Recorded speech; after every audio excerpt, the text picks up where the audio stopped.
Okay, let's try this again. Everybody say hi to, before we get started, we have to say hi to our friend Vladimir Putin here. That's what a real man looks like. That's what a real leader looks like. Although I'm starting to feel that Ron DeSantis also, you know, is a good leader. I'm here in Florida. Let's see what happens as he develops. I hope his wife does well because if something, if her condition gets worse, and God forbid, something, the unthinkable happens. He seems like he loves her very much. That might affect his leadership. That will be bad for all of us. So we all need to pray for Ron DeSantis' wife. Being a pseudo empath, I see that he loves her very much. We need her to pull through, not only for Ron and his family, but for all of us. So that's just a little sidebar there. God bless him. Everybody knows he's the best leader in this country. Not perfect. Even the fucking shit libs, they'll never say anything good about him. But you know what? I don't see too many Democrats leaving Florida and going to New York or California. Where is it? They're staying here, and we're having a lot of centrists and even people switching parties. And I'm not a Republican. I'm not a Trump fan either. I have to give that disclaimer in every video. Part of what I'm going to talk about, the problems we're having, is because of stupid ass Trump. Okay, so that's something I have to put a disclaimer out. But I don't see too many of these Democrats. Wilton Manors is still there down in Fort Lauderdale. They're all Democrats. If Ron DeSantis was so bad, you would have thought they would have taken the entire city and packed up and moved it to San Francisco. No, they're still there. Fort Lauderdale's still there. Lake Worth, just down the road, that's still there. They're a bunch of fucking libs and government worshippers. They're still here.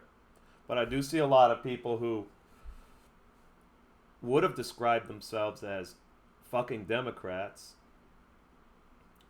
coming down here in droves. We're growing at the fastest rate of any state in the country. We won, you stupid Democrats. We won. You lost. You're wrong. I know it's hard for you to admit it. Okay, so I'm done. That's done with that rant. So here we are, weekly wrap up. We have Treasury yields. Did quite a move this week. 177 basis points on the 10-year. As we know, the Fed started tapering their asset purchases last month to the tune of $15 billion less than the month before. As we also know, there will be $15 billion less purchased this month if they stick to the plan.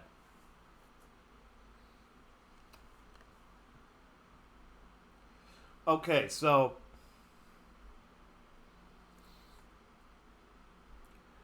let's talk about what the Fed's mandate actually is before I make some predictions here. The Fed's mandate on paper is to protect the money supply, to protect the currency. That was the Fed's original. Well, they have other, duty. They have other things. They're a lender of last resort.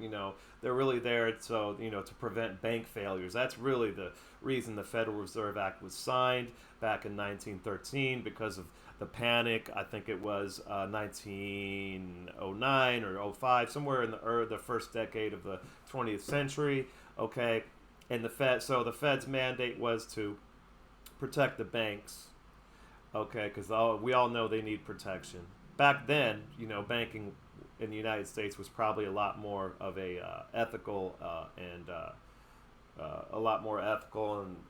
bank. You had a lot more small banks that served the community very well. So I can't say fuck all the banks. But the Fed's mandate was to protect the banks, and the Fed's mandate was also to manage the money supply, guard against inflation, okay? Because even back then, politicians being politicians always wanting to keep their job no matter what. That's always the first priority of any politician. Keep that cushy job. Must be a good job. So they created the Federal Reserve basically to save their asses and create a political entity which on paper is independent that would really guard their interests. That's what it was all about from the beginning, is guarding the interests of the politicians first and foremost. Okay? Because they don't like being kicked out of their cushy jobs. And it seemed like, lo and behold, every time there was a financial crisis, these people would lose their jobs. Lo and behold. But then, that was the Fed's mandate for quite some time. And at some point, I'm not sure when, was it the 70s or 60s? At some point, they decided, I think it might even have been the 80s, they decided their mandate was now also to do what they could to alleviate unemployment, since that's also a big issue that gets politicians sacked out of gets them sacked, gets them kicked out of office. So we're starting to see a pattern here. The Fed, their mission first and foremost was to protect the interests of the ruling class. Really, though, what is their mandate right now? If we can think of one thing that they are really concerned about, that they work towards accomplishing, what is it? I think it's to keep the stock market afloat. Now, that serves two purposes. That keeps the population happy. Therefore, a population that is a happy population is a complacent population that votes for incumbents. It also keeps the politicians happy. Let's not forget that it's the politicians. The president appoints the Fed Reserve Chairman, and the Senate confirms him. So, the Fed Reserve Chairman, far from being independent, answers directly to them. And lo and behold, they have a lot of money in the stock market. If you look at the asset purchases of the Fed, here we have the great financial crisis. It was pretty steady at below $1 trillion before then. Going over $1 trillion was unthinkable to them before the great financial crisis. Now let's look at the stock market around the same time. It was pretty stagnated. It stagnated all the way through the middle of 2009, right around, let's say, actually this is about March of 2009.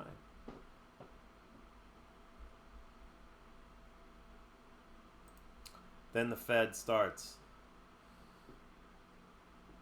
There's if you go closer in this, you'll start seeing some asset purchases. But here's where the Fed really starts to start buying assets. This is when they announced quantitative easing, September 2008.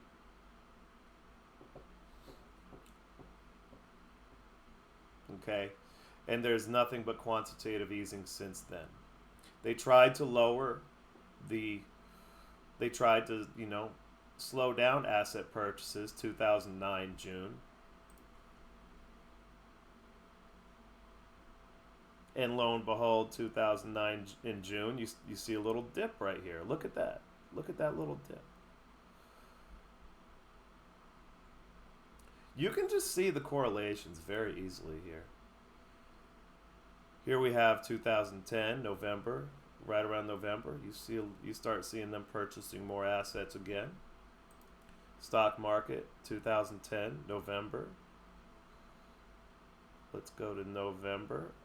And you start to see, look at this rally in November. Where is it at? 11.1 right here. It's a little dip. And it goes up like crazy. It's a little bit of a lag, of course, between the assets and the stock market. But look at that rally. I would zoom in like right here, but it's a pain in the ass. You can see it. Then they try to like keep it pretty. You see a little bump here, but they try to keep it. They even take some assets off their balance sheet up in from, let's say, starting from December 2011 to October 2012, maybe November. So let's go to December 2011. Here we go, December 2011. A little bit of rally, but you see this lagging, jittery shit going on here? Stock market didn't do much. Here we have October, November 2012. Stock market was a piece of shit that year, pretty much. And they say, oh, we need more quantitative easing because, you know, just because, I guess. Starting in 2012, this is right around the election, of course, Obama's election. I guess he said, well, I'm going to do something about this stagnating stock market. So he tells Bernanke, or Yellen at this point, maybe this is when Yellen comes in. Boom, look at those asset purchases. Okay, so I think you get the point.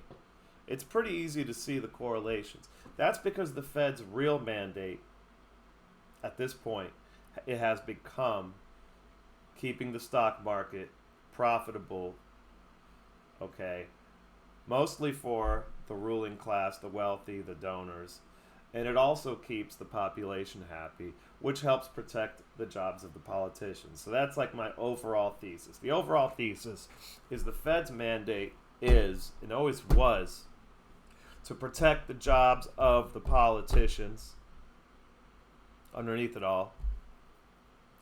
And their mandates, they've gone different ways. You know, they used to not care about the stock market so much.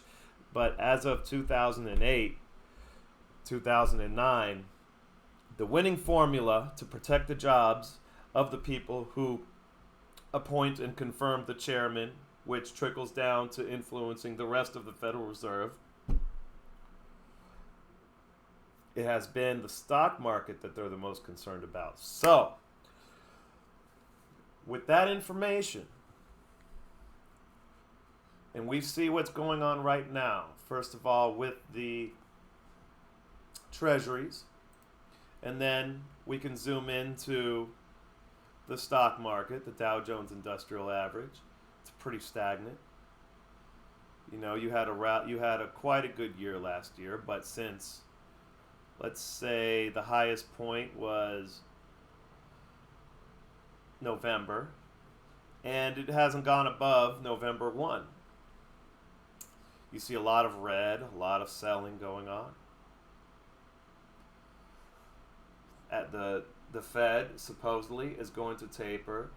They said they were going to go faster now, so maybe they're going to lower the asset purchases by 20, 30 billion. That's going to keep this interest rate curve going inexorably higher, which has already pounded the NASDAQ. We have to remember the mandate. The mandate is to protect the jobs of the politicians. But they're in a difficult situation. So what do? Do they protect the portfolios of the politicians, or do they fight inflation? In both cases, if they choose one or the other, they're fucked eventually. But they don't think about long term. They're only thinking about this year. So my prediction is that this taper will not be completed. They will not get to zero. I'd be surprised if they make it past next month. Stock market's going to start really suffering this month. I think maybe next week we'll see the. I'm thinking just the general intuition I have is that they're gonna buy some assets next week. They've probably been waiting, and then they're gonna buy some assets next week. Keep those interest rates steady or slow down the rate of increase, and then They're going to be out of gas. They're going to be out of ammunition after that. And then they can't do anything. Then they're going to start really sweating. They're going to be like, okay, let's just make it through the rest of this month. And then as soon as February starts, you're going to see them basically go through all their ammunition even quicker. And then February is going to be I think February is going to be a rough month for assets, especially for the growth stocks. And you can just see how the narrative's changing in the media, which is always so predictable. But they're always late to the party, too. You can't rely on them. Oh, everybody's talking about value stocks, dividend stocks. I'm not a financial advisor. I don't give financial advice, but I don't think you want to buy any stocks right now. I think you want to stay out of stocks. If you have stocks, you might as well keep them for a little while. That's up to you, but I wouldn't go purchasing more at this point, or just think about it really, really deeply and thoroughly before you do so. So it's going to be interesting to see what happens. In short, they're gonna cry, like Peter Schiff says. I'm a big fan, and he's been calling this all along, and so I thought I'd add my little 2 cents about what the mandate really is. The mandate is to keep the stock market up. The mandate ultimately is to protect the jobs of the politicians. That's the mandate. I think, and I would argue that's what it was from the start. The only thing that's changed over the last century is their mandate. A new mandate has come about, besides the unemployment mandate, is the stock market mandate. It worked for them in 2008. It kept Obama in power, kept a lot of politicians who would otherwise be. I mean, there was a massacre in 2010 in the House and all that, and the Tea Party.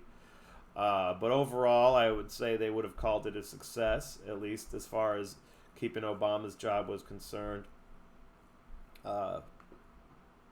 So that's where I'm at with this. I think that there's no way they're going to finish the taper. As far as increasing interest rates, they might try that, but they won't get very far, and that's what most people think. At what point are they going? At some point, they're going to have to make a decision, a real decision, a decision that no one wants to make. Do I let inflation go crazy, or do I tank the stock market? So that's how I think. I mean, I think that inflation may level off, but I think next week is going to be the highest read we've had so far. It's going to be surprisingly high, and they know it. That's why they're panicking. The Fed's panicking. They're all panicking. And when interest rates, when the 10-year gets over 200 basis points, that'll be interesting to see what happens then. It might happen by the end of this month. So that's where I'm at with it. Anything else to talk about? I have a lot to say about January 6th and all that, and the Revolver article, and having some personal experience with spooks. I have a lot to say about that, but I guess I'll save that for another video. So I am officially out.